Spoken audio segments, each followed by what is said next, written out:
अस्सलामुअलैकुम वरहमतुल्लाहि वबरकातुहू। नाज़रीन, पारा नंबर 5 और आयत नंबर 101 सूरतुन निसा से आज का सबक स्टार्ट हो रहा है। अऊज़ु बिल्लाहि मिनश शैतानिर रजीम, बिस्मिल्लाहिर रहमानिर रहीम।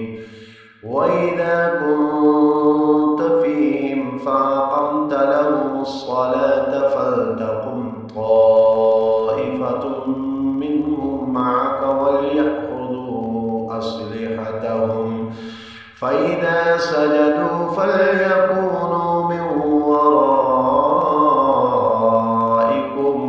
वलतअति ताइफ़तुन उख़रा लम युसल्लू फ़लयुसल्लू मअक वलयअख़ुज़ू हिज़रहुम वअस्लिहतहुम वद्द الذين كفروا لو تغفلون عن أسلحتكم وأمتعتكم فيميلون عليكم ميلة واحدة ولا جناح عليكم إن كان بكم أذى من مطر أو كنتم مرضى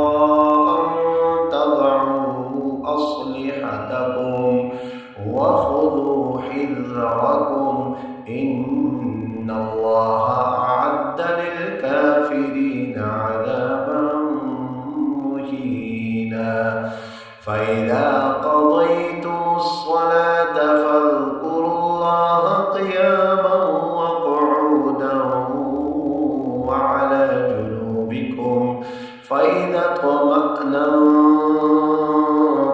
فأقيموا الصلاة إن الصلاة كانت على المؤمنين كتابا موقوتا ولا تهنوا في ابتغاء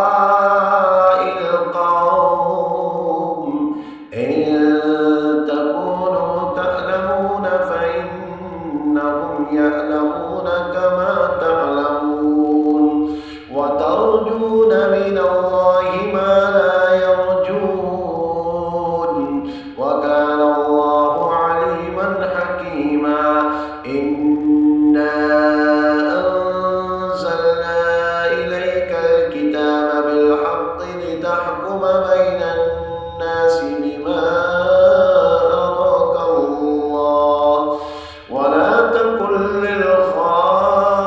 للخائنين خصيما। ये 105 तक आज का सबक मुकम्मल हुआ। नेक्स्ट वीडियो में मुलाकात होगी। वस्सलामु अलैकुम वरहमतुल्लाहि वबरकातुहू।